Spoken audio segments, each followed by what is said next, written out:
Hi hello ಎಲ್ಲರಿಗೂ ನಮಸ್ಕಾರ. ನಾನು ನಿಮ್ಮ ಲಕ್ಷ್ಮೀಗೌಡ ಮಾತನಾಡುತ್ತಿರುವುದು. ಯಾರೆಲ್ಲ ಇನ್ನು ನನ್ನ ಕಾಮನಬಿಲ್ಲು ಕಥಾಗುಚ್ಛ ಯೂಟ್ಯೂಬ್ ಚಾನಲ್ ಸಬ್ಸ್ಕ್ರೈಬ್ ಮಾಡದೆ ಕತೆ ಕೇಳ್ತಿದ್ದೀರಾ, ಪ್ಲೀಸ್ ಸಬ್ಸ್ಕ್ರೈಬ್ ಮಾಡಿ ಕತೆ ಕೇಳಿ. ಹಾಗೆ ನನ್ನ ಕತೆ ನಿಮ್ಮೆಲ್ಲರಿಗೂ ಇಷ್ಟ ಆದ್ರೆ ಕಮೆಂಟ್ ಮಾಡಿ, ಶೇರ್ ಮಾಡಿ. ಜಾನಕಿರಾಮ ಕಥೆಯ ಮುಂದಿನ ಸಂಚಿಕೆ. ಮನೆಯ ಮುಂದೆ ತನ್ನ ತಂದೆ ನಿಂತಿರುವುದನ್ನು ನೋಡಿದವಳು ಹೆದರುತ್ತಲೇ ಪುಟ್ಟದಾದ ಗೇಟನ್ನು ತೆಗೆದುಕೊಂಡು ಒಳಗೆ ಬಂದಿದ್ದಳು ಜಾನಕಿ. ಒಳ ಬಂದ ತಕ್ಷಣ ಸುಬ್ರಹ್ಮಣ್ಯ ಶಾಸ್ತ್ರಿಗಳು ಅವಳ ಮೇಲೆ ಒಂದೇ ಸಮ ತಣ್ಣೀರು ಸುರಿದಿದ್ದರು. ತಂದೆಯ ಹಠಾತ್ ಈ ವರ್ತನೆಗೆ ಬೆದರಿದವಳು ತನ್ನ ಕೈಯಲ್ಲಿದ್ದ ಬ್ಯಾಗ್ ಅನ್ನು ಪಕ್ಕಕ್ಕೆ ಎಸೆದು ಅಮ್ಮ ಎಂದು ಕೂಗಿದಳು. ಅವಳು ಕೂಗಿದ ಶಬ್ದಕ್ಕೆ ಒಳಗಿನಿಂದ ಸುಪ್ರಭಾ ಮತ್ತು ವಿಕ್ರಮ್ ಇಬ್ಬರು ಗಾಬರಿಯಲ್ಲಿ ಹೊರಗೆ ಓಡಿ ಬಂದಿದ್ದರು. ಹೊರಗೆ ಬಂದ ಸುಪ್ರಭಾ ಅವರಿಗೆ ಕಣ್ಣಿನಲ್ಲಿ ನೀರು ಹಾಕುತ್ತಾ ನಡುಗುತ್ತಿದ್ದ ಮಗಳು ಕಂಡಿದ್ದಳು. ಅವಳ ಬಳಿಗೆ ಬಂದವರು, ಜಾನಕಿ, ಏನಾಯ್ತು? ಯಾಕೆ ಹೀಗೆ ನೀರು ಸುರಿದುಕೊಂಡಿದ್ದೀಯ ಎಂದರು. ಪಾಪ, ಅವರಿಗೆ ಗಂಡ ಮಾಡಿರುವ ಘನಂದಾರಿ ಕೆಲಸ ಗೊತ್ತಿಲ್ಲ. ಅಮ್ಮ, ಅಕ್ಕ ಸುರಿದುಕೊಂಡಿಲ್ಲ, ನೋಡಿಲಿ ಅಪ್ಪ ಸುರಿದಿರುವುದು ಎಂದು ತಂದೆಯ ಕೈಯಲ್ಲಿ ಇದ್ದ ಕೊಡವನ್ನು ನೋಡಿ ಹೇಳಿದನು ವಿಕ್ರಮ್. ಏನಾಯ್ತು ನಿಮಗೆ? ಯಾಕೆ ಹೀಗೆ ಮಾಡಿದ್ರಿ? ಚಳಿಯಲ್ಲಿ ಆ ಮಗು ನಡುಗುತ್ತಿದೆ. ಏನಾಗಿದೆ ನಿಮಗೆ? ದಿನದಿಂದ ದಿನಕ್ಕೆ ನಿಮ್ಮದು ಅತಿ ಆಗುತ್ತಿದೆ ಎಂದು ಈ ಬಾರಿ ಗಂಡನಿಗೆ ಜೋರು ಮಾಡಿದರು ಸುಪ್ರಭಾ. ಅಪ್ಪ, ಮೊದಲೇ ಚಳಿ ಇದೆ, ಅಂಥದ್ದರಲ್ಲಿ ಅಕ್ಕನ ಮೇಲೆ ತಣ್ಣೀರು ಸುರಿದಿದ್ದೀರಲ್ಲ. ಈ ಚಳಿಯಲ್ಲಿ ಹೇಗೆ ನಡುಗುತ್ತಿದ್ದಾಳೆ ನೋಡಿ. ಮನುಷ್ಯತ್ವ ಅನ್ನುವುದೇ ಇಲ್ವಾ ನಿಮಗೆ? ಅಷ್ಟಕ್ಕೂ ಅವಳ ಮೇಲೆ ತಣ್ಣೀರು ಸುರಿಯುವಂತದ್ದು ಈಗ ಏನಾಯ್ತು ಎಂದು ನಡುಗುತ್ತಿದ್ದ ತನ್ನ ಅಕ್ಕನ ಕೈ ಹಿಡಿದು ಕೋಪದಲ್ಲಿ ಕೇಳಿದನು ವಿಕ್ರಮ್. ಏನು ಮಾಡಿದ್ಲಾ? ಇವತ್ತು ನಿನ್ನ ಅಕ್ಕ ಎಲ್ಲಿ ಹೋಗಿದ್ದಳು, ಅವಳನ್ನೇ ಕೇಳು ಎಂದರು ಕೋಪದಲ್ಲಿ. ನಡುಗುತ್ತಿದ್ದ ಜಾನಕಿಗೆ ತನ್ನ ಅಪ್ಪ ಯಾವುದರ ಬಗ್ಗೆ ಮಾತನಾಡುತ್ತಿದ್ದಾರೆ ಎಂದು ತಿಳಿದು ಹೋಗಿತ್ತು. ತನ್ನ ತಂದೆಯ ಕೋಪ ನಾನು ಡೇವಿಡ್ ಅಂಕಲ್ ಮನೆಗೆ ಹೋಗಿರುವುದಕ್ಕೆ ಎಂದು ಅರಿತವಳು ಅದೇ ತುಂಬಿದ ಕಣ್ಣುಗಳಿಂದ ತಂದೆಯನ್ನು ನೋಡಿದರೆ ಕೋಪದಲ್ಲಿ ಅವರ ಮುಖ ಉರಿಯುತ್ತಿತ್ತು. ಅಕ್ಕ, ಹೇಳು, ಎಲ್ಲಿ ಹೋಗಿದ್ದೆ ಎಂದು ತಮ್ಮ ಕೇಳಿದರೆ ಮೌನವೇ ಅವಳ ಉತ್ತರವಾಗಿತ್ತು. ಅವಳು ಹೇಳಲ್ಲ, ನಾನೇ ಹೇಳ್ತೀನಿ ಕೇಳು. ಆಸ್ಪತ್ರೆಯಲ್ಲಿ ಇರದೆ ಆ ಡೇವಿಡ್ ಮನೆಗೆ ಹೋಗಿ ಬಂದಿದ್ದಾಳೆ. ಪ್ರತಿದಿನ ನಮ್ಮ ಕಣ್ಣು ತಪ್ಪಿಸಿ ಆಸ್ಪತ್ರೆಗೆ ಹೋಗುತ್ತೇನೆ ಎಂದು ಹೇಳಿ ಇನ್ನೂ ಎಲ್ಲೆಲ್ಲಿಗೆ ಸುತ್ತಲೂ ಹೋಗುತ್ತಾಳೋ ಗೊತ್ತಿಲ್ಲ. ಬೆಳಗ್ಗೆ ನಾನು ಪೂಜಾ ಸಾಮಗ್ರಿ ತರಲು ಹೋಗುವಾಗ ಇವಳು ಆ ಡೇವಿಡ್ ಮಗಳ ಜೊತೆ ಬೈಕಿನಲ್ಲಿ ಹೋಗುತ್ತಿರುವುದು ನೋಡಿ ಹಿಂಬಾಲಿಸಿ ಹೋದ್ರೆ ಡೇವಿಡ್ ಮನೆಗೆ ಹೋಗಿದ್ದಾಳೆ. ಅವರ ಮನೆಗೆ ಹೋಗ್ಬೇಡ ಎಂದು ಹೇಳಿದ್ರು ನನ್ನ ಮಾತನ್ನು ಧಿಕ್ಕರಿಸಿ ಹೋಗಿದ್ದಾಳೆ. ಎಷ್ಟು ಧೈರ್ಯ ಇವಳಿಗೆ! ಅವನು ಇರುವ ಒಬ್ಬಳ ಮಗಳನ್ನು ತಲೆಯ ಮೇಲೆ ಹೊತ್ತು ಮೆರೆಸುತ್ತಾ ತನ್ನ ಮನೆಯೆಲ್ಲವನ್ನು ಬಣ್ಣ ಬಳಿದು ಹುಚ್ಚನ ರೀತಿ ಜೀವಿಸುತ್ತಿದ್ದಾನೆ. ನನ್ನ ಧರ್ಮ ಏನು, ನನ್ನ ಆಚಾರ ವಿಚಾರ ಏನು, ನಮ್ಮ ಸಂಸ್ಕೃತಿ ಎಲ್ಲವನ್ನು ಮರೆತು ಆ ಪಾದ್ರಿಯ ಮನೆಗೆ ಹೋಗಿದ್ದಾಳೆ. ನನ್ನ ಬಗ್ಗೆ ಚೆನ್ನಾಗಿ ತಿಳಿದಿದ್ದರೂ ಸಹ ಅದೆಷ್ಟು ಬಂಡ ಧೈರ್ಯದಲ್ಲಿ ಅಲ್ಲಿಗೆ ಹೋಗಿದ್ದಾಳೆ. ಇದೇ ಕೊನೆ. ಇನ್ನೊಮ್ಮೆ ಅವನ ಮನೆಗೆ ಹೋಗಿದ್ದು ತಿಳಿದರೆ ಅದರ ಪರಿಣಾಮ ಇದಕ್ಕಿಂತಲೂ ಕೆಟ್ಟದಾಗಿರುತ್ತದೆ ಎಂದು ಎಚ್ಚರಿಕೆ ಕೊಟ್ಟು ಒಳಗೆ ಹೋದರು ಶಾಸ್ತ್ರಿಗಳು. ಇವರು ಆಡುವ ಮಾತು ಕೇಳದಿದ್ದರೂ ಇವರ ಚಲನವಲನವೆಲ್ಲವನ್ನು ಮಹಡಿ ಮೇಲೆ ನಿಂತು ನೋಡುತ್ತಿದ್ದ ಅರ್ಜುನನ ಕೈಗಳು ಮುಷ್ಟಿ ಹಿಡಿದಿದ್ದವು. ಜಾನಕಿ ತಂದೆ ಮೇಲಿರುವ ಕೋಪ ಇನ್ನೂ ದುಪ್ಪಟ್ಟಾಗಿತ್ತು ಅವನಿಗೆ. ಇವತ್ತು ಸರಿಯಾಗಿ ಬುದ್ಧಿ ಕಲಿಸುತ್ತೇನೆ ಎಂದು ಹೇಳುತ್ತಾ ಒಡನೆ ಅಲ್ಲಿಂದ ಹೊರಡಲು ತಿರುಗಿದವನನ್ನು ಅರ್ಜುನನ ಜೊತೆ ಎಲ್ಲವನ್ನು ನೋಡುತ್ತಾ ನಿಂತಿದ್ದ ಅವರ ತಂದೆ ಮನೋಹರ್ ಅವರು ಕೈ ಹಿಡಿದು ಬೇಡ ಎಂದು ತಡೆದಿದ್ದರು. ಅರ್ಜುನ್, ಜಾನಕಿ ಮದುವೆಯಾಗಿ ಆ ಮನೆಯಿಂದ ಹೊರಗೆ ಹೋಗುವವರೆಗೂ ಈ ನೋವು ಅವಳಿಗೆ ತಪ್ಪಿದ್ದಲ್ಲ. ನೀನು ಈಗ ಅಲ್ಲಿಗೆ ಹೋದ್ರೆ ಜಾನಕಿಗೆ ಮತ್ತೆ ನೋವಾಗುತ್ತದೆ, ಬೇಡ ಎಂದು ತಡೆದರು. ಜಾನಕಿ, ಯಾಕಮ್ಮ ಈ ಹುಚ್ಚು ಹಠ ನಿನಗೆ? ನಿನ್ನ ತಂದೆಯ ಬಗ್ಗೆ ಗೊತ್ತಿದ್ದರೂ ಮತ್ತದೇ ತಪ್ಪು ಯಾಕೆ ಮಾಡುತ್ತೀಯ ಎಂದು ಹೇಳುತ್ತಲೇ ಮಗಳನ್ನು ಒಳಗೆ ಕರೆದುಕೊಂಡು ಹೋಗಿದ್ದರು ಸುಪ್ರಭಾ. ಯಾಕಮ್ಮ ಹೋಗ್ಬಾರ್ದು? ಅವರು ಕೂಡ ನಮ್ಮ ಹಾಗೆ ಮನುಷ್ಯರಲ್ಲವ? ಅವರು ನಿನ್ನ ಗಂಡನ ಹಾಗೆ ಕಲ್ಲು ಹೃದಯದವರಲ್ಲ. ಅಲ್ಲಿರುವವರೆಲ್ಲ ಹೃದಯವಂತರು. ಆ ಮನೆಗೆ ಹೋದರೆ ಎಷ್ಟು ನೆಮ್ಮದಿ ಇರುತ್ತದೆ ಗೊತ್ತಾ? ಅಲ್ಲಿಗೆ ಹೋಗಿ ಆ ವಾತಾವರಣ ಎಲ್ಲವನ್ನು ನೋಡುತ್ತಿದ್ದರೆ ನನ್ನ ಮನಸ್ಸಿನಲ್ಲಿರುವ ನೋವೆಲ್ಲ ಮಾಯವಾಗಿ ಏನೋ ಒಂದು ಹರ್ಷ ಮೂಡುತ್ತದೆ. ಅಲ್ಲಿಂದ ಹೊರಡ್ಬೇಕು ಎನ್ನುವಾಗ ನನಗೆ ತಿಳಿಯದೆ ನನ್ನ ಮನಸ್ಸು ನೋಯುತ್ತದೆ. ನಮಗೆ ಎಲ್ಲಿ ಸಂತೋಷ ಸಿಗುತ್ತದೆ ಅಲ್ಲಿಗೆ ಹೋಗುವುದು ತಪ್ಪಾ ಅಮ್ಮ? ಈ ನಿಮ್ಮ ಮೇಲ್ವರ್ಗದ ಜಾತಿಯಿಂದ ಆಚಾರ ವಿಚಾರ ಸಂಪ್ರದಾಯದಿಂದ ಒಂದು ದಿನವಾದರೂ ನೆಮ್ಮದಿಯಾಗಿದ್ದೀನ ನಾನು? ಬುದ್ಧಿ ಬಂದಾಗಿನಿಂದಲೂ ಬರೀ ನೋವಿನಲ್ಲೇಯೇ ಬದುಕುತ್ತಿದ್ದೇನೆ. ನನಗೂ ಇದನ್ನೆಲ್ಲ ಅನುಭವಿಸಿ ಸಾಕಾಗಿದೆ ಎಂದು ಅಲ್ಲೇ ನೆಲದ ಮೇಲೆ ಕುಸಿದು ಕುಳಿತು ಅಳಲು ಶುರು ಮಾಡಿದಳು. ಮಗಳ ಅಳುವನ್ನು ನೋಡಿದ ಸುಪ್ರಭಾ ಅವರು ಅವಳ ಸಮಕ್ಕೆ ನೆಲದಲ್ಲಿ ಕುಳಿತು, ಜಾನಕಿ, ನಿನ್ನ ಪ್ರಶ್ನೆಗೆ ನನ್ನ ಬಳಿ ಉತ್ತರ ಇಲ್ಲ. ಇಲ್ಲಿರುವವರಿಗೆಲ್ಲ ಮಾನವೀಯತೆಗಿಂತ ಅವರ ಧರ್ಮ ಜಾತಿಯೇ ಮೇಲು. ನಾನು ಮದುವೆಯಾಗಿ ಬಂದಾಗಿನಿಂದಲೂ ಅಲ್ಲಿ ಹೋಗ್ಬೇಡ, ಇಲ್ಲಿ ಹೋಗ್ಬೇಡ, ಅವರನ್ನು ಮಾತನಾಡಿಸ್ಬೇಡ, ಇವರನ್ನು ಮಾತನಾಡಿಸ್ಬೇಡ ಎಂದು ಹೇಳಿ ಹೇಳಿ ನನ್ನನ್ನು ಬಾವಿಯೊಳಗಿನ ಕಪ್ಪೆ ಮಾಡಿದ್ದಾರೆ. ಇವರ ಮಾತುಗಳನ್ನು ಕೇಳಿ ಕೇಳಿ ಸಾಕಾಗಿ ನಾನೇ ಮೌನಕ್ಕೆ ಶರಣಾದೆ. ನಮ್ಮಿಂದ ಯಾವುದೇ ಒಂದು ರೀತಿಯ ಪರಿಸ್ಥಿತಿಯನ್ನು ಬದಲಾಯಿಸಲು ಸಾಧ್ಯವಾಗುವುದಿಲ್ಲ ಎಂದರೆ ನಾವೇ ಬದಲಾಗಿ ಆ ಪರಿಸ್ಥಿತಿಗೆ ಹೊಂದಿಕೊಳ್ಳುತ್ತೇವೆ. ನಾನು ಈಗ ಮಾಡುತ್ತಿರುವುದು ಅದೇ. ಇಲ್ಲಿನ ಪರಿಸ್ಥಿತಿಗೆ ಹೊಂದಿಕೊಂಡು ಮೌನವಾಗಿ ಬಾಳುವೆ ಮಾಡುತ್ತಿದ್ದೇನೆ. ಆದ್ರೆ ನನ್ನ ನೋವು ಏನು ಗೊತ್ತಾ? ವಯಸ್ಸಿಗೆ ಬಂದ ಮಗಳಿಗೆ ಮದುವೆ ಮಾಡದೆ ಅವಳಿಂದ ದುಡಿಸಿಕೊಂಡು ತಿನ್ನುತ್ತಿದ್ದೇವಲ್ಲ ಎಂದು ತುಂಬಾ ಯೋಚಿಸಿ ಹೈರಾಣಾಗಿದ್ದೇನೆ. ನಾನು ನಿನಗೆ ಜನ್ಮ ನೀಡಿದ್ದೀನಿ ಎನ್ನುವ ಅಧಿಕಾರದಲ್ಲಿ ಒಂದೇ ಒಂದು ಮಾತು ಹೇಳುತ್ತೇನೆ, ನಡೆಸಿಕೊಡುತ್ತೀಯ ಎಂದು ಅಳುತ್ತಲೇ ವಿನಂತಿಸಿದರು. ಅಮ್ಮ, ಹಾಗೆಲ್ಲ ಹೇಳ್ಬೇಡ. ಇದು ನೀನು ಜನ್ಮ ಕೊಟ್ಟ ದೇಹ. ನಿನ್ನ ಮಾತಿಗೆ ಇಲ್ಲ ಅಂತೇನಾ? ಅದೇನು ಹೇಳು ಎಂದಳು. ಯಾವ ತಾಯಿಯೂ ಹೇಳದಂತಹ ಮಾತು ನಾನು ಹೇಳುತ್ತಿದ್ದೇನೆ. ನನ್ನನ್ನು ತಪ್ಪು ತಿಳಿಯಬೇಡ ಜಾನಕಿ ಎಂದು ಕಣ್ಣೀರು ತೊಡೆದುಕೊಂಡು ಮತ್ತೆ ಮಾತು ಮುಂದುವರಿಸಿದವರು, ನೀನು ಯಾರನ್ನಾದ್ರೂ ಪ್ರೀತಿಸಿ ಮದುವೆಯಾಗಿ ಮೊದಲು ಈ ಮನೆ ಬಿಟ್ಟು ಹೋಗು ಎಂದು ಹೇಳಿದವರ ಅಳು ಜೋರಾಗಿತ್ತು. ಅಮ್ಮ, ಇದೇನಮ್ಮ ಹೀಗೆ ಹೇಳುತ್ತಿದ್ದೀಯ? ನನ್ನ ಪಾಪುವಿನ ಜೀವನವನ್ನು ಒಂದು ಹಂತಕ್ಕೆ ತರುವುದು ಬಿಟ್ಟು ನನ್ನ ಸುಖ ಮಾತ್ರ ನೋಡಿಕೊಂಡು ಹೋಗು ಎಂದು ಹೇಳುತ್ತಿದ್ದೀಯಲ್ಲ. ಆ ರೀತಿ ನನ್ನ ಜೀವನ, ನನ್ನ ಸುಖ ಮಾತ್ರ ನೋಡಿಕೊಂಡಿದ್ದರೆ ನಾನು ಈ ಮನೆ ಬಿಟ್ಟು ಹೋಗಿ ಎಷ್ಟೋ ದಿನಗಳಾಗಿರುತ್ತಿದ್ದವು. ನಾನು ಇಲ್ಲಿ ನೋವು ತಿನ್ನುತ್ತಾ ಇರುವುದೇ ನನ್ನ ಪಾಪುವಿಗೋಸ್ಕರ ಎಂದಳು. ನನ್ನ ಮಾತು ನಿನಗೆ ಯಾಕೆ ಅರ್ಥ ಆಗುತ್ತಿಲ್ಲ ಜಾನಕಿ? ಅವನಿಗೋಸ್ಕರ ನೀನು ನೋವು ತಿನ್ನುತ್ತಿರುವುದು ನನ್ನಿಂದ ನೋಡಲು ಆಗುತ್ತಿಲ್ಲ. ಅವನ ಹಣೆಯಲ್ಲಿ ಬರೆದದ್ದು ಆಗುತ್ತದೆ. ನೀನು ನಿನ್ನ ಜೀವನವನ್ನು ನೋಡಿಕೊ. ಅರಗು ತನ್ನನ್ನು ತಾನು ಸುಟ್ಟುಕೊಂಡು ಬೇರೆಯವರಿಗೆ ಬೆಳಕು ನೀಡುತ್ತದಂತೆ. ನೀನು ಹಾಗೆ ನಿನ್ನನ್ನೇ ನೀನು ಸುಟ್ಟಿಕೊಳ್ಳುತ್ತಾ ಎಷ್ಟು ದಿನ ಅಂತ ಅವನಿಗೆ ಬೆಳಕು ನೀಡಲು ಸಾಧ್ಯ? ನಿನಗೆ ನಿನ್ನದೇ ಆದ ವೈಯಕ್ತಿಕ ಜೀವನ ಬೇಡವಾ? ನಾನು ಹೇಳಿದರ ಬಗ್ಗೆ ಯೋಚನೆ ಮಾಡು ಎಂದು ಕೋಪದಲ್ಲಿಯೇ ಹೇಳಿ ಅಲ್ಲಿಂದ ಹೊರಟು ಹೋಗಿದ್ದರು ಸುಪ್ರಭಾ. ಅಕ್ಕ, ಎಲ್ಲದಕ್ಕೂ ಒಂದು ಕೊನೆ ಅಂತ ಇರುತ್ತದೆ. ನಿನಗೂ ಕೂಡ ಒಳ್ಳೆಯ ದಿನ ಬಂದೇ ಬರುತ್ತದೆ. ತಾಳ್ಮೆಯಿಂದ ಇಷ್ಟು ದಿನ ಎಲ್ಲವನ್ನು ಸಹಿಸಿದ್ದೀಯ. ಇದು ಇಲ್ಲಿಗೆ ಕೊನೆಯಾಗಬೇಕು. ಅಮ್ಮ ಹೇಳಿದ ಹಾಗೆ ನನ್ನ ಜೀವನವನ್ನು ನಾನು ನೋಡಿಕೊಳ್ಳುತ್ತೇನೆ. ನನ್ನ ಓದನ್ನು ನಾನು ಇಲ್ಲಿಗೆ ನಿಲ್ಲಿಸಿ ಬೇರೆ ಕಡೆ ಏನಾದರೂ ಕೆಲಸ ಹುಡುಕಿ ನನ್ನ ಜೀವನ ಸಾಗಿಸುತ್ತೇನೆ. ಇನ್ನು ಮುಂದೆ ನೀನು ನನ್ನ ಬಗ್ಗೆ ಯೋಚಿಸುವುದನ್ನು ಬಿಟ್ಟು ಬಿಡು. ನಾನೇ ನಿನಗೆ ಒಂದು ಹುಡುಗನನ್ನು ಹುಡುಕಿ ಮದುವೆ ಮಾಡುತ್ತೇನೆ ಎಂದನು ವಿಕ್ರಮ್. ತಮ್ಮನ ಮಾತು ಕೇಳಿದವಳು ಇಷ್ಟರವರೆಗೆ ದುಃಖಿಸುತ್ತಿದ್ದವಳಿಗೆ ಆಗಲೇ ಕೋಪ ತಾರಕಕ್ಕೇರಿತು. ಅದೇ ಕೋಪದಲ್ಲಿ ಪಾಪು ಎಂದು ಜೋರಾಗಿ ಕೂಗಿದಳು. ಅವಳ ಕೂಗಿಗೆ ವಿಕ್ರಮ್ ಬೆಚ್ಚಿ ನಿಂತನು. ನೀನು ಓದನ್ನು ನಿಲ್ಲಿಸಲಿ ಅಂತ ನಾನು ಇಷ್ಟೆಲ್ಲ ಕಷ್ಟಪಟ್ಟಿದ್ದು. ನನಗೆ ಎಷ್ಟೇ ಕಷ್ಟ ಆದ್ರೂ ದುಡಿಯುತ್ತಿರುವುದು ನಿನ್ನ ಓದಿಗಾಗಿ ಅಷ್ಟೇ. ನನಗೆ ಮದುವೆ ಮಾಡು ಎಂದು ನಾನು ನಿನ್ನನ್ನು ಕೇಳುತ್ತಿದ್ದೇನಾ? ಇಲ್ಲ ತಾನೆ? ಹಾಗಿದ್ದ ಮೇಲೆ ಈ ರೀತಿಯ ಮಾತುಗಳು ನಿನಗೇಕೆ? ಇನ್ನೊಮ್ಮೆ ಅಪ್ಪಿ ತಪ್ಪಿ ಏನಾದ್ರೂ ನಿನ್ನ ಬಾಯಿಯಿಂದ ಓದು ನಿಲ್ಲಿಸುತ್ತೇನೆ ಎಂಬ ಮಾತು ಕೇಳಿ ಬಂದರೆ ನಿನ್ನ ಪಾಲಿಗೆ ಈ ಅಕ್ಕ ಸತ್ತು ಹೋದಳು ಎಂದು ತಿಳಿದುಕೊ ಎಂದು ಕಣ್ಣುಗಳನ್ನು ಕೆಂಪು ಮಾಡಿ ಹೇಳಿದಳು. ಯಾವಾಗಲೂ ತುಂಬಾ ಪ್ರೀತಿಯಿಂದ ಮಾತನಾಡಿಸುತ್ತಿದ್ದವಳು ಮೊದಲ ಬಾರಿಗೆ ಕೋಪಗೊಂಡಿದ್ದನ್ನು ನೋಡಿ ವಿಕ್ರಮ್ ಒಂದು ಬಾರಿ ಹೆದರಿ ಹೋದನು. ಅವಳ ಬಾಯಿಯಿಂದ ಸಾವು ಎಂಬ ಪದ ಕೇಳಿದವನು, ಅಕ್ಕ, ಹಾಗೆ ಹೇಳ್ಬೇಡ. ನಾನು ಇನ್ಯಾವತ್ತು ಓದನ್ನು ನಿಲ್ಲಿಸುತ್ತೇನೆ ಎಂದು ಹೇಳುವುದಿಲ್ಲ. ಓದುತ್ತೇನೆ, ನಿನಗೋಸ್ಕರ ಓದುತ್ತೇನೆ ಎಂದು ಹೇಳಿ ಬರುತ್ತಿದ್ದ ಕಣ್ಣೀರನ್ನು ತೊಡೆದುಕೊಂಡವನು, ನೀನು ಹೀಗೆ ಇದ್ದರೆ ಶೀತ ಆಗುತ್ತದೆ. ಮೊದಲು ಹೋಗಿ ಬಟ್ಟೆಯನ್ನು ಬದಲಿಸು ಎಂದು ಹೇಳಿ ಮತ್ತೊಮ್ಮೆ ಬರುತ್ತಿದ್ದ ಕಣ್ಣೀರನ್ನು ಕಣ್ಣಿನಲ್ಲಿಯೇ ಇಂಗಿಸಿ ಅಲ್ಲಿಂದ ಹೊರಟಿದ್ದನು ವಿಕ್ರಮ್. ಆ ರೀತಿ ನನ್ನ ಮುಂದೆ ನಿಂತು ಜೋರಿನಿಂದ ಮಾತನಾಡಲು ನನ್ನ ಸ್ನೇಹಿತರೇ ಹೆದರುತ್ತಾರೆ. ಅಂಥದ್ರಲ್ಲಿ ಯಾರವಳು ನನ್ನನ್ನೇ ರೌಡಿ ಎನ್ನುತ್ತಾಳೆ? ಅಲ್ಲದೆ ಪೊಲೀಸ್ ಕಂಪ್ಲೇಂಟ್ ಕೊಡ್ತೀನಿ ಎಂದು ಹೇಳುತ್ತಾಳೆ. ಎಷ್ಟು ಧೈರ್ಯ ಅವಳಿಗೆ! ಆದ್ರೆ ಅವಳ ಮಾತು ಕೇಳಿ ನಾನ್ ಯಾಕೆ ಸುಮ್ಮನಾದೆ? ಅವಳನ್ನು ನೋಡುತ್ತಿದ್ದ ಹಾಗೆ ನಾನೇ ಮಂಕು ಬಡಿದವನ ಹಾಗೆ ನಿಂತೆ. ಅವಳ ಹಣೆಯಲ್ಲಿದ್ದ ಪುಟ್ಟ ಕುಂಕುಮ ನನ್ನ ಮಾತನ್ನು ತಡೆಯಿತೆ. ನಮ್ಮ ಮನೆಯಲ್ಲಿ ಯಾರೂ ಕುಂಕುಮ ಇಡುವುದಿಲ್ಲ. ಇನ್ನು ನಯನ, ಅವಳು ಬೊಟ್ಟು ಇಟ್ಟಿರುವುದನ್ನು ನೋಡಿಲ್ಲ. ಫ್ಯಾಷನ್ ಎಂದು ಯಾವಾಗಲೂ ಖಾಲಿ ಹಣೆಯಲ್ಲಿ ಇರುತ್ತಾಳೆ. ಹೌದು, ಆ ಕುಂಕುಮ ಅವಳ ಮುಖದ ಅಂದವನ್ನು ಹೆಚ್ಚಿಸುತ್ತಿತ್ತು. ಯಾರನ್ನು ಆ ರೀತಿ ದೃಷ್ಟಿ ಇಟ್ಟು ನೋಡದವನು ಅವಳ ಮೇಲೆ ಕಣ್ಣು ಕೀಳಲು ಮನಸ್ಸು ಆಗದೆ ನೋಡುತ್ತಾ ಉಳಿದೆ. ಏನಾಗಿದೆ ನನಗೆ? ಅಡಿಕೆ ಸುಳಿಯುವವರ ಪಕ್ಕದಲ್ಲಿ ತೂಗು ಹಾಕಿದ್ದ ತೂಗುಯ್ಯಾಲೆಯಲ್ಲಿ ಮಲಗಿದವನ ಮನಸ್ಸು ಜಾನಕಿಯ ಸುತ್ತವೇ ಸುತ್ತುತ್ತಿತ್ತು.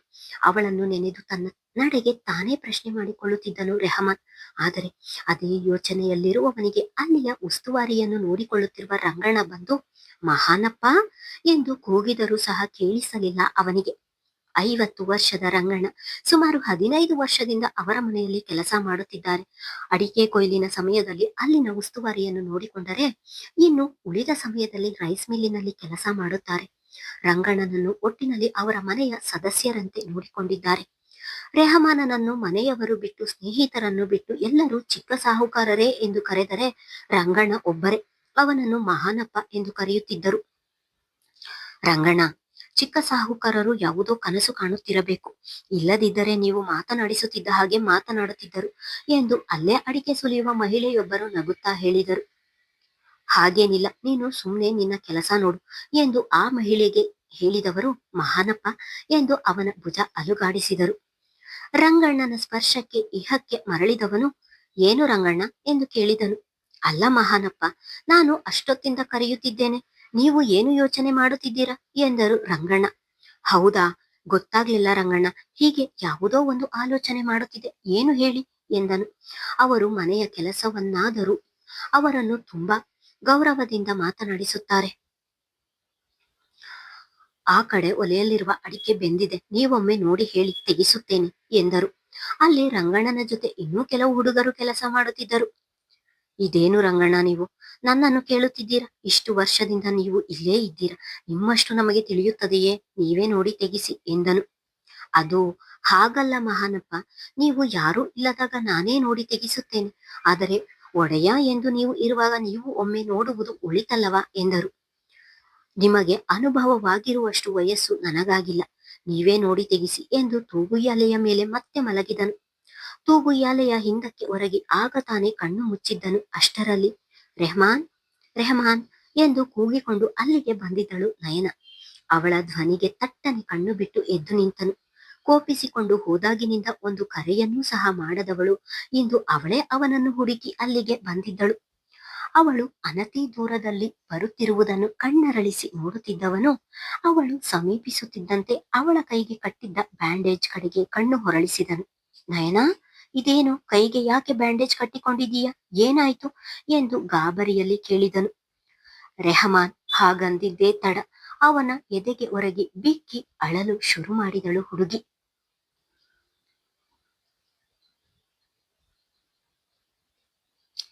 ಎಲ್ಲರಿಗೂ ಯಾವಾಗಲೂ ಜೋರು ಮಾಡಿಕೊಂಡು ಬೈದುಕೊಂಡು ಇರುವವಳನ್ನು ಇಂದು ಮೊದಲ ಬಾರಿಗೆ ಅಳುತ್ತಿರುವುದನ್ನು ನೋಡುತ್ತಿದ್ದನು ರೆಹಮಾನ್. ಅವಳ ಈ ವರ್ತನೆಗೆ ಆಶ್ಚರ್ಯವಾಗಿತ್ತು ಅವನಿಗೆ. ಅಡಿಕೆ ಸುಲಿಯುತ್ತಿರುವ ಮಹಿಳೆಯರಿಗೆ ನಯನ ಗೊತ್ತಿದ್ದರೂ ಸಹ ಅವಳ ಸ್ವಭಾವ ಎಲ್ಲರಿಗೂ ಗೊತ್ತಿತ್ತು.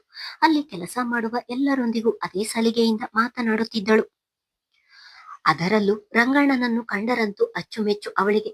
ರಂಗಣ್ಣನಿಗೂ ಕೂಡ ಅವಳ ನೇರ ನುಡಿ ಮತ್ತು ಮನದಲ್ಲಿ ಏನು ಇಟ್ಟುಕೊಳ್ಳದೆ ಪಟಪಟ ಮಾತನಾಡುವ ಅವಳ ಮಾತು, ಸ್ವಭಾವ ತುಂಬಾ ಇಷ್ಟ. ಈಗ ಅವಳು ಅಳುತ್ತಿರುವುದನ್ನು ನೋಡಿದ ಎಲ್ಲರೂ ಅದೇ ಆಶ್ಚರ್ಯದಲ್ಲಿ ನೋಡುತ್ತಿದ್ದರು. ನಯನಾ, ಏನಾಯ್ತು, ಯಾಕೆ ಹೀಗೆ ಅಳುತ್ತಿದ್ದೀಯ ಎಂದು ಅವಳ ತಲೆ ನೀವುತ್ತಾ ಮತ್ತೊಮ್ಮೆ ಕೇಳಿದನು. ಆದರೂ ಹುಡುಗಿ ಅಳುತ್ತಲೇ ಇದ್ದಳು. ಅವಳನ್ನು ನೋಡಿದ ರಂಗಣ್ಣ ಅವಳ ಬಳಿಗೆ ಬಂದವರು, ನಯನಾ, ಯಾಕವ್ವ ಹಿಂಗೆ ಅಳುತ್ತಿದ್ದೀಯಾ?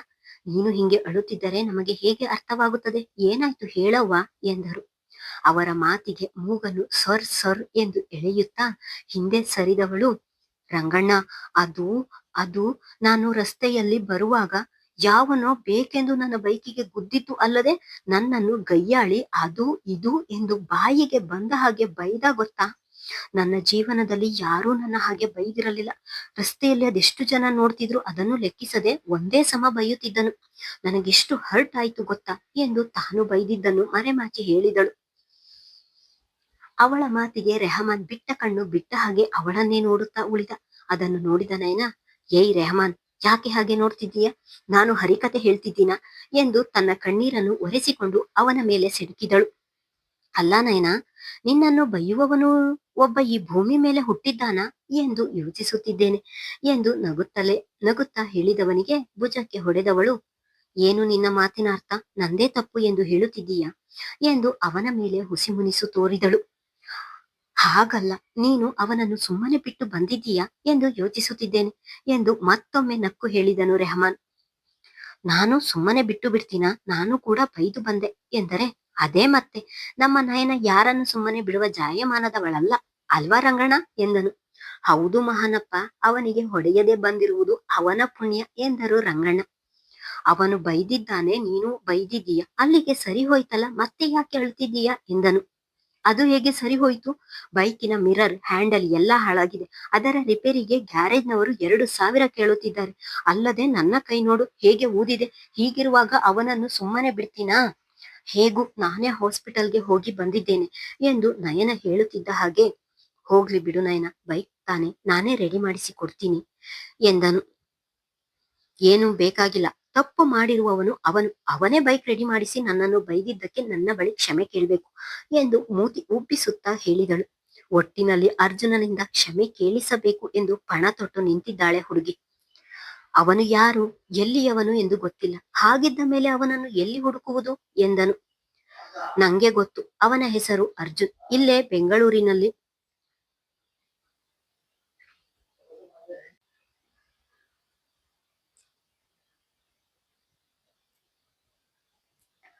ನಂಗೆ ಗೊತ್ತು, ಅವನ ಹೆಸರು ಅರ್ಜುನ್. ಇಲ್ಲೇ ಬೆಂಗಳೂರಿನಲ್ಲಿ ಲಾಯರ್ ಆಗಿದ್ದಾನೆ. ಅವನು ಪ್ರತಿದಿನ ಓಡಾಡುವ ರಸ್ತೆಯಲ್ಲಿ ಸಿಗ್ತಾನೆ. ನಾವು ಅಲ್ಲಿಗೆ ಹೋದರೆ ಅವನನ್ನು ಹಿಡಿಯಬಹುದು ಎಂದು ನಕ್ಕು ಹೇಳಿದಳು. ಅರ್ಜುನನ ಬೈಕಿನ ನಂಬರನ್ನು ಬಾಯಿಪಾಠ ಮಾಡಿದ್ದವಳು RTO ಕಡೆಯಿಂದ ಅವನ ಬಗ್ಗೆ ಮಾಹಿತಿ ಕಲೆ ಹಾಕಿದ್ದಳು. ಇಷ್ಟು ಬೇಗ ಅವನು ಯಾರು ಎಂದು ಅವನ ಇಡೀ ಜಾತಕವನ್ನು ತಿಳಿದುಕೊಂಡಿದೀಯಾ? ತುಂಬಾ ಫಾಸ್ಟ್ ಇದೆಯಾ ಬಿಡು ಎಂದವನು. ಹಾಗಾದ್ರೆ ನನ್ನನ್ನು ಅವನ ಬಳಿ ಹೋಗಿ ಮಾತನಾಡು ಎಂದು ಹೇಳಲು ಇಲ್ಲಿಗೆ ಬಂದಿದೀಯಾ ಅಲ್ವಾ ಎಂದರೆ, ಹೌದು ಎಂದು ಉದ್ದುದ್ದ ತಲೆಯಾಡಿಸಿದವಳು. ಮತ್ತೆ ನಾನು ಅಂದ್ರೆ ಯಾರು? ನನ್ನ ಫ್ರೆಂಡ್ಸ್ ಇರ್ಬೇಕಾದ್ರೆ ನಾನ್ಯಾಕೆ ಹೆದರಬೇಕು ಎಂದಳು ಅದೇ ಗತ್ತಿನಲ್ಲಿ. ನಮ್ಮನ್ನು ಬಲಿ ಕೊಡುವ ಕುರಿ ಮಾಡ್ತಿಲ್ಲ ತಾನೆ? ಯಾಕಂದ್ರೆ ಅವನು ಮೊದಲೇ ಲಾಯರ್ ಎಂದು ಹೇಳುತ್ತಿದ್ದೀಯ. ಯಾವುದಾದರೂ ಕೇಸ್ ಹಾಕಿ ಒಳಗೆ ಹಾಕಿದರೆ ಕಷ್ಟ ಎಂದು ನಗುತ್ತಾ ಹೇಳಿದನು. ಡೌರಾಜ, ಡೌ ಮಾಡಿದ್ದು ಸಾಕು, ನೀನೇನು ಕಡಿಮೆಯಾ? ನೀನೇ ಅವನಿಗೆ ಮಣ್ಣು ಮುಕ್ಕಿಸುತ್ತೀಯ. ನೀನು ಯೋಚಿಸುವ ರೀತಿ ಏನೂ ಆಗುವುದಿಲ್ಲ. ಈಗ ನೀನು ನನ್ನ ಜೊತೆ ಬಾ ಎಂದು ಅವನನ್ನು ಎಳೆದುಕೊಂಡು ಹೋದಳು. ಈ ಹುಡುಗಿ ಇನ್ನೇನು ಅವಂತರ ಮಾಡುತ್ತಾಳೋ ಗೊತ್ತಿಲ್ಲ ಎಂದು ಹಣೆ ತೀಡಿಕೊಂಡರು ರಂಗಣ್ಣ. ಸರ್, ನಿಮ್ಮನ್ನು ಕೇಳಿಕೊಂಡು ಯಾರೋ ಹುಡುಗಿ ಬಂದಿದ್ದಾರೆ ಎಂದರು. ತನ್ನ ಕುರ್ಚಿಯ ಮೇಲೆ ಕುಳಿತು ಯಾವುದೋ ಕಡತವನ್ನು ಪರಿಶೀಲನೆ ಮಾಡುತ್ತಿದ್ದ ಅರ್ಜುನನ ಬಳಿ ಬಂದು ಅವನ ಅಸಿಸ್ಟೆಂಟ್ ಹೇಳಿದರು. ನನ್ನನ್ನು ಕೇಳಿಕೊಂಡು ಬಂದಿದ್ದಾರಾ? ಯಾರು ಅದು ಎಂದು ಯೋಚಿಸಿದವನು ಒಳ ಕಳಿಸಿ ಎಂದನು. ಬಾಗಿಲನ್ನು ದೂಡಿಕೊಂಡು ಒಳ ಬಂದ ಜಾನಕಿಯನ್ನು ನೋಡಿದವನ ಮುಖ ಅರಳಿತು. ತಕ್ಷಣಕ್ಕೆ ಅವಳ ಮುಂದೆ ತನ್ನ ಖುಷಿಯನ್ನು ಮರೆಮಾಚಿ ಆಗಲೇ ಮುಖಭಾವವನ್ನು ಬದಲಾಯಿಸಿ ಮುಖದ ಮೇಲೆ ಕೋಪದ ಸೋಗೆ ಹೊದ್ದು ಕುಳಿತನು. ಯಾರು ನೀವು? ಇಲ್ಲಿ ಯಾಕೆ ಬಂದಿದ್ದೀರಾ ಎಂದನು ಅದೇ ಕೋಪದಲ್ಲಿ. ನಾನು ಯಾರು ಎಂದು ಗೊತ್ತಿಲ್ವಾ ಅಜ್ಜು ಎಂದು ಹೇಳುತ್ತಲೇ ಅವನ ಮುಂದಿದ್ದ ಕುರ್ಚಿಯನ್ನು ಎಳೆದುಕೊಂಡು ಕುಳಿತಳು. ಇಲ್ಲ, ನೀವ್ಯಾರು ಎಂದು ಗೊತ್ತಿಲ್ಲ. ಯಾಕೆ ಬಂದಿದ್ದೀರಾ ಇಲ್ಲಿಗೆ? ನೀವೆಲ್ಲೋ ದಾರಿ ತಪ್ಪಿ ಬಂದಿರಬೇಕು ಎಂದನು. ನನ್ನನ್ನು ಶಾಲೆಯಲ್ಲಿ ಅಮ್ಮನ ರೀತಿ ಕಾಳಜಿ ಮಾಡುವಾಗ ನಾನು ಯಾರು ಎಂದು ಗೊತ್ತಿತ್ತು. ಶಾಲೆಯ ಆವರಣದಲ್ಲಿ ಬಿದ್ದು ನನ್ನ ಮಂಡಿ ತರ್ಚಿ ನನ್ನ ಕಾಲಿಗೆ ರಕ್ತ ಬಂದರೆ ನಿನ್ನ ಕಣ್ಣಿನಲ್ಲಿ ನೀರು ಬರುವಾಗ ನಾನ್ಯಾರು ಎಂದು ಗೊತ್ತಿತ್ತು. ಅಷ್ಟೇ ಅಲ್ಲ, ಕಾಲೇಜಿನಲ್ಲಿ ನನಗೆ ಜ್ವರ ಜಾಸ್ತಿ ಆದಾಗ ನನ್ನನ್ನು ತೋಳಲ್ಲಿ ಎತ್ತಿಕೊಂಡೇ ಹಾಸ್ಪಿಟಲ್ ತನಕ ಹೋಗುವಾಗಲೂ ನಾನ್ಯಾರು ಎಂದು ಗೊತ್ತಿತ್ತು. ಆದರೆ ಈಗ ನಾನ್ಯಾರು ಎಂದು ಗೊತ್ತಿಲ್ಲವೇ? ನಾನು ಯಾರು ಎಂದು ಗೊತ್ತಿಲ್ಲ ಅಂತ ನನ್ನ ಕಣ್ಣು ನೋಡಿ ಹೇಳು ಅಜ್ಜು ಎಂದು ಕಣ್ಣಲ್ಲಿ ನೀರು ತುಂಬಿಕೊಂಡು ಹೇಳಿದಳು. ಜಾನಕಿಯ ಮಾತನ್ನು ಕೇಳಿದವನಿಗೆ ತನ್ನ ಮಾತಿಗೆ ತನಗೇ ಬೇಸರವಾಯಿತು. ಜಾನಕಿಗೆ ತನ್ನ ತಂದೆ ಬೈದಾಗಲೆಲ್ಲ ಸಾಂತ್ವನ ಹೇಳುತ್ತಿದ್ದ ರೀತಿ, ಅವಳು ಬೇಜಾರಾಗಿದ್ದಾಗಲೆಲ್ಲ ಅವಳಿಗೆ ಧೈರ್ಯ ಹೇಳುತ್ತಿದ್ದ ಪರಿ ಎಲ್ಲವನ್ನು ನೆನೆದವನ ಮನಸ್ಸು ಬಹಳವೇ ನೊಂದಿತು. ಇಬ್ಬರ ಸ್ನೇಹ ಲೋಕದಲ್ಲಿ ಇಬ್ಬರು ಒಬ್ಬರಿಗೊಬ್ಬರು ಹೆಗಲಾಗಿ ಇದ್ದವರು, ಎರಡು ದೇಹ ಒಂದೇ ಜೀವ ಎಂದು ಜೀವಿಸಿದವರು 4 ವರ್ಷದಿಂದ ದೂರವಾಗಿದ್ದರು. ಹೇಳು ಅಜ್ಜು, ಯಾಕೆ ಸುಮ್ಮನಾದೆ ಎಂದು ಮೌನವಾಗಿರುವ ಅವನನ್ನು ಎಚ್ಚರಿಸಿದಳು. ಜಾನಕಿ, ಮಾತಿನಲ್ಲಿ ನನ್ನನ್ನು ಚುಚ್ಚುತ್ತಿದ್ದೀಯ ಎಂದನು. ಮೌನವಾಗಿ ನೀನು ನನ್ನನ್ನು ಚುಚ್ಚುತ್ತಿದ್ದೀಯ ಅಜ್ಜು. ಇನ್ನು ಎಷ್ಟು ದಿನ ಅಂತ ನನ್ನನ್ನು ದೂರವಿಡ್ತೀಯ? ನೀನು ನನ್ನಿಂದ ದೂರವಿದ್ದರೆ ನಾನು ಸಂತೋಷವಾಗಿರುತ್ತೇನೆ ಎಂದು ಅದು ಹೇಗೆ ತಿಳಿದೆ? ಹಾಗೇನಾದ್ರೂ ನಾನು ಸಾಯುವವರೆಗೆ ನೋವು ಅನುಭವಿಸಬೇಕು ಎಂದು ಬರೆದಿದ್ದರೆ ಯಾರು ಏನು ಮಾಡಲು ಆಗುವುದಿಲ್ಲ ಬಿಡು ಎಂದು ಹೇಳುತ್ತಿದ್ದ ಹಾಗೆ, ಹಾಗೆಲ್ಲ ಮಾತನಾಡಬೇಡ ಜಾನಕಿ ಎಂದು ಅವಳ ಬಾಯಿಯ ಮೇಲೆ ತನ್ನ ಕೈ ಇರಿಸಿದನು. ನನ್ನನ್ನು ಮುಟ್ಬೇಡ ಎಂದು ಅವನ ಕೈ ಕಿತ್ತೆಸೆದವಳು, ಇಷ್ಟು ದಿನ ಇಲ್ಲದಿರುವ ಕಾಳಜಿ ಈಗ ಬೇಕಿಲ್ಲ ಎಂದು ಅವನ ಮೇಲೆ ಹುಸಿಮುನಿಸು ತೋರಿದಳು. ತಮ್ಮನನ್ನು ಬಿಟ್ಟರೆ ಅರ್ಜುನನ ಬಳಿ ಮಾತ್ರ ಅವಳ ಸಲಿಗೆ. ಜಾನಕಿ, ನಾನು ನಿನ್ನ ಜೊತೆ ಮಾತಾಡಿ ಅದು ನಿಮ್ಮಪ್ಪನಿಗೆ ಗೊತ್ತಾಗಿ ಆಗ ಅವರು ಸುಮ್ಮನೆ ನನ್ನ ಮೇಲೆ ಕೂಗಾಡ್ತಾರೆ. ಅದೆಲ್ಲ ಬೇಕಾ ಹೇಳು? ಅದಕ್ಕೆ ನಿನ್ನಿಂದ ದೂರವೇ ಉಳಿದೆ ಎಂದನು. ನೀನು ದೂರಾದ ತಕ್ಷಣ ನಿನ್ನಪ್ಪನ ನಿಂದನೆಯ ಮಾತುಗಳು ಅಜ್ಜು,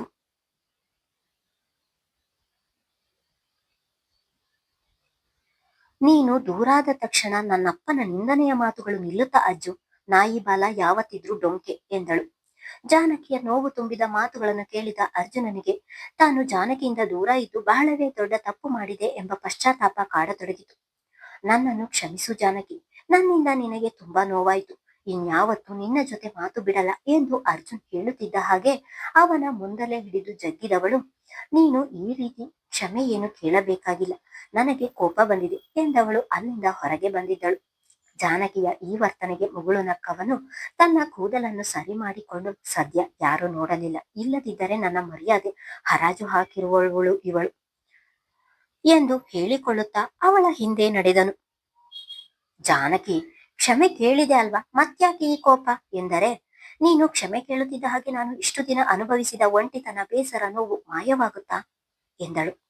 ಹಿಂದೆ ಆಗಿದ್ದನ್ನು ಮರೆತು ಬಿಡು ಜಾನಕಿ, ಮುಂದೆ ಆಗುವುದನ್ನು ಮಾತ್ರ ನೋಡು ಎಂದನು. ಮನುಷ್ಯನಿಗೆ ಮರೆವು ಎನ್ನುವುದು ಒಂದು ವರ ಇದ್ದಂತೆ ಅಜ್ಜು. ಜೀವನದಲ್ಲಿ ಎಷ್ಟೇ ಏಳು ಬೀಳುಗಳಾದರೂ ನೋವಾದರೂ ಅದನ್ನೆಲ್ಲ ಮರೆತು ಮುಂದೆ ಸಾಗಲಿ ಎಂದೇ ದೇವರು ನಮಗೆ ಮರೆವನ್ನು ನೀಡಿದ್ದಾನೆ ಎಂದಳು ಬೇಸರದಲ್ಲಿ. ಅವಳ ಬೇಸರವನ್ನು ಗಮನಿಸಿದವನು, ಈಗ ನನ್ನ ಜಾನಕಿಯ ಕೋಪ ಕಡಿಮೆ ಮಾಡಲು ಇರುವುದು ಒಂದೇ ದಾರಿ, ಐಸ್ ಕ್ರೀಮ್ ಎಂದನು. ಏನು ಬೇಕಾಗಿಲ್ಲ, ಮನೆಗೆ ಹೋಗೋಣ ಬಾ ಎಂದಳು.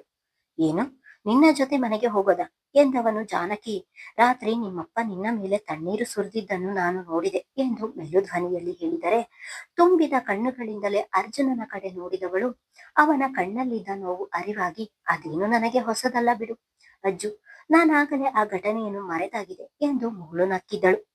ಅವಳ ನಗುವನ್ನು ನೋಡಿದವನು, ನೋವನ್ನು ಮರೆಮಾಚಿ ನಗುವವಳು ನೀನೊಬ್ಬಳೇ ನೋಡು, ಆದರೆ ಆ ನೋವು ನಿನ್ನನ್ನು ಪ್ರೀತಿಸುವವರಿಗೆ ಮಾತ್ರ ತಿಳಿಯುತ್ತದೆ ಎಂದರೆ ಅವನನ್ನೇ ಆಶ್ಚರ್ಯದಲ್ಲಿ ನೋಡಿದಳು. ಹಾಗೇಕೆ ನೋಡುತ್ತಿದ್ದೀಯ ನೀನು? ಹಾಗೆ ನೋಡಿದ್ರೆ ಭಯವಾಗುತ್ತದೆ. ನೀನು ಯಾವತ್ತಿದ್ದರೂ ನನ್ನ ಬೆಸ್ಟ್ ಫ್ರೆಂಡ್, ಯಾಕೆ ಫ್ರೆಂಡ್ ಆಗಿ ಪ್ರೀತಿಸುವುದು ತಪ್ಪ ಎಂದು ನಕ್ಕನು. ಅರ್ಜುನನ ಮಾತಿಗೆ ಅವನ ನಗುವಿನ ಜೊತೆ ತನ್ನ ನಗುವನ್ನು ಸೇರಿಸಿದಳು. ಐಸ್ ಕ್ರೀಮ್ ತಿಂದು ಮನೆಗೆ ಹೋಗುವ ದಾರಿಯಲ್ಲಿ ಬಸ್ ನಿಲ್ಲಿಸುತ್ತಾರಲ್ಲ, ಅಲ್ಲಿ ನೀನು ಇಳಿದು ಮನೆಗೆ ನಡೆದುಕೊಂಡು ಹೋಗು ಎಂದು ಹೇಳುತ್ತಲೇ ಅವನು ಬೈಕ್ ನಿಲ್ಲಿಸಿದ ಜಾಗಕ್ಕೆ ಬಂದಿದ್ದರು ಇಬ್ಬರು. ಅವನ ಮಾತಿಗೆ ಸರಿ ಎಂದವಳು ಅರ್ಜುನನ ಹಿಂದೆ ಬೈಕಿನಲ್ಲಿ ಒಂದು ಬದಿಗೆ ಕುಳಿತವಳನ್ನು ನೋಡಿ, ಜಾನಕಿ, ಸೀರೆ ಉಟ್ಟಿದೀಯಾ ಎಂದರೆ ಅವನ ಮಾತು ಅವಳಿಗೆ ಅರ್ಥವಾಗದೆ, ಇಲ್ಲ ಯಾಕೆ ಎಂದಳು. ಮತ್ತೆ ಸೈಡಿಗೆ ಯಾಕೆ ಕುಳಿತುಕೊಳ್ಳುತ್ತಿದೀಯ? ಎರಡು ಬದಿಗೆ ಕಾಲು ಹಾಕಿ ಬಿಗಿಯಾಗಿ ಹಿಡಿದುಕೊಂಡು ಕುಳಿತುಕೊ. ಮೊದಲೇ ಕಡ್ಡಿ ತರ ಇದೆಯಾ, ಹುರುಬಿದ್ರೆ ಆರಿ ಹೋಗ್ತೀಯ, ಅದಕ್ಕೆ ಮಧ್ಯ ಬಿಗಿಯಾಗಿ ಹಿಡಿದು ಕುಳಿತುಕೊ ಎಂದನು. ಅವನ ಮಾತಿಗೆ ಅರ್ಜುನನ ಭುಜ ಹಿಡಿದು ಎರಡೂ ಬದಿಗೆ ಕಾಲು ಹಾಕಿ ಕುಳಿತಳು. ಅಲ್ಲೇ ಪಕ್ಕದಲ್ಲಿ ಐಸ್ ಕ್ರೀಮ್ ಅಂಗಡಿಗೆ ಹೋದವರು ಇಬ್ಬರು ಐಸ್ ಕ್ರೀಮ್ ತಿಂದು ಸ್ವಲ್ಪ ಸಮಯ ಮಾತನಾಡಿ ಅಲ್ಲಿಂದ ಹೊರಟಿದ್ದರು. ಎಷ್ಟು ದಿನ ಆಗಿತ್ತು ಅಲ್ವಾ ಅಜ್ಜು, ಈ ರೀತಿ ನಿನ್ನ ಜೊತೆ ಬೈಕಲ್ಲಿ ಹೋಗುವುದು ಅಂದ್ರೆ ನನಗೆ ತುಂಬಾ ಇಷ್ಟ ಎಂದಳು. ನಿನ್ನ ಆಸೆಯನ್ನು ಈಗಲೇ ಈಡೇರಿಸಿಕೊ, ಇಲ್ಲದಿದ್ದರೆ ಮುಂದೆ ನಿನ್ನ ಮದುವೆ ಆದಾಗ ನಿನ್ನ ಗಂಡ ಅದಕ್ಕೆ ಅವಕಾಶ ಕೊಡುವುದಿಲ್ಲ ಎಂದು ಅವಳೆಡೆಗೆ ಸ್ವಲ್ಪ ಕತ್ತು ತಿರುಗಿಸಿ ಹೇಳಿದನು. ಹೇ ತರ್ಲೆ, ಮುಂದೆ ನೋಡಿಕೊಂಡು ಬೈಕು ಓಡಿಸು ಎಂದು ಹಿಂದೆಯಿಂದಲೇ ಅವನ ತಲೆಗೆ ಮುಟಕಿದಳು. ಹೀಗೆ ಇಬ್ಬರ ಪಯಣ ನಗುವಿನ ಹರಟೆಯಲ್ಲಿ ಸಾಗುವಾಗ ಅರ್ಜುನ್ ಬೈಕಿನಲ್ಲಿ ಬರುವುದನ್ನು ನೋಡಿ ಅವನ ಬೈಕಿಗೆ ನಯನ ಅಡ್ಡ ಬಂದಿದ್ದಳು.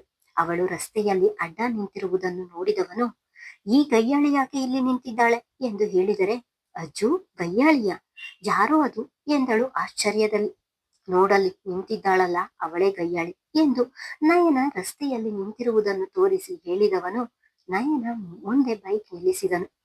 ಜಾನಕಿಯನ್ನು ಇಳಿ ಎಂದು ಅವಳು ಕೆಳಗಿಳಿಯುತ್ತಿದ್ದ ಹಾಗೆ ಜಾನಕಿಯ ಕಿವಿಯ ಬಳಿ ಬಾಗಿ ಮೊನ್ನೆ ನಡೆದ ಘಟನೆಯೆಲ್ಲವನ್ನು ಹೇಳಿದವನು ನಯನ ಕಡೆ ತಿರುಗಿ, ಏನೇ ಕೈಯಾಳಿ, ರೋಡೇನು ನಿಮ್ಮಪ್ಪನದ, ವಾಹನಗಳು ಓಡಾಡುವ ಜಾಗದಲ್ಲಿ ನಿಂತಿದ್ದೀಯಲ್ಲ, ಅಥವಾ ನಿನಗೆ ಸಾಯಲು ನನ್ನ ಬೈಕೆ ಬೇಕಾ ಎಂದನು. ಮುಂದುವರಿಯುವುದು. ಧನ್ಯವಾದಗಳು.